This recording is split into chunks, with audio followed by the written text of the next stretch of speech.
আমার মাকে ছেড়ে আমি অনেক চলে এসেছি দূরে। মায়ের কথা খুব মনে পড়তেছিল। একদিন থাকলাম মায়ের কাছে, যত বড়ই হয় না কেন মার কাছে কিন্তু এখনো ছোটই আছি। আমি যাওয়াতে মা কত কিছু রান্না করছে আমার জন্য।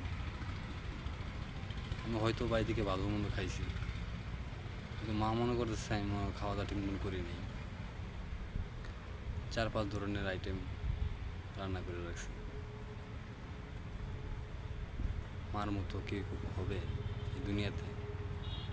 কেউ হবে না। নিজে না খেয়ে যে মা সন্তানকে খাওয়ায়, তার মতো স্বার্থপর আর কেউ হইতে পারে? হয়তো বা সে নিজের স্বার্থ না দেখে সন্তানের স্বার্থ সবসময় দেখে যায়।